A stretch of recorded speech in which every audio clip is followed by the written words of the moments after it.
According to the Cleveland Police crime statistics in January 2017, there were 175 reports of rape carried out in Middlesbrough in that month. This is a 25% increase from 140 cases from the year before. I spoke to Nikki Harkin from Arch North East, a charity for victims of sexual assault, about how counselling victims of all ages and coming forward, particularly as a male student, can have a good impact on Middlesbrough as a whole. Yeah, I'm Nikki Harkin. I'm the ISVA Service Manager at Arch North East, which stands for Independent Sexual Violence Advisor. That's a team of people that will work with somebody who might be thinking about reporting sexual violence, sexual abuse to the police, or may have already done so, and we'll support them through that process because it can often be quite a difficult time for people. We're probably one of the only services across the country that employ male staff. Anybody coming through our doors needs to feel safe and needs to feel that there's nothing they can say that can shock us, particularly with men that may have been abused. It can be incredibly difficult to come forward. It can be incredibly difficult to open up to another human being about what's happened to them. There can be a lot of anger. There can be feelings of that they should be dealing with it, that they should be strong enough to deal with it without asking for help, that they should be protecting their families, and that if they've allowed something like this to happen, that they're the ones in the wrong. And I think, we need to work with people to get them to understand that the abuser is the only person that is in the wrong. The abuser is the only person that has any responsibility for the abuse that's taken place. People.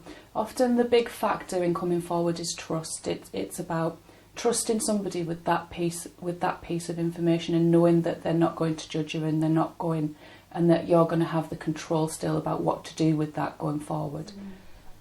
Abusers are very, very clever at what they do, and abusers will manipulate, and they will bring with them that sense of shame and that sense of guilt. There are lots of myths around sexual violence that abusers will buy into, which can often leave the person feeling as if somehow it was their fault, somehow they had something to do with this abuse and keeping this abuse going on, that the abuser will manipulate and will build upon in order to try and keep that abuse secret. And the myth that actually male rape only happens to homosexual men, that's actually not true. There are around 12,000 men in Great Britain raped every year, and not all of those men are gay men. For males, there are lots of myths that are misunderstood. Often, even in childhood, abuse that takes place in childhood, there can be a physical reaction to that abuse. A male may get an erection during the abuse, and I think often that's a myth that isn't understood, that somehow I enjoyed that act or somehow I wanted that to happen. That's not the case. Your body reacts to physical touch. And so, over time, if an abuser manipulates, they'll try and get you to think that was somehow because you were a party to that. So that's a massive myth for men coming forward.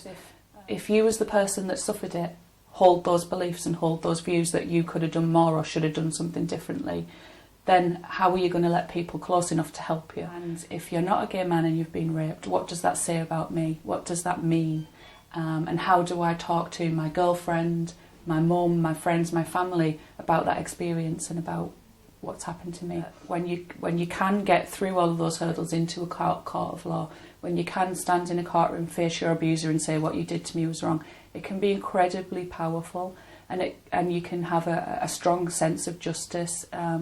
We may not always get the outcome we want when we go through a criminal justice trial, but the very act of shining a spotlight on somebody's behaviour, the very act of saying what you did was wrong, can be incredibly empowering, can be incredibly helpful towards recovery, and can be part of putting that life back together.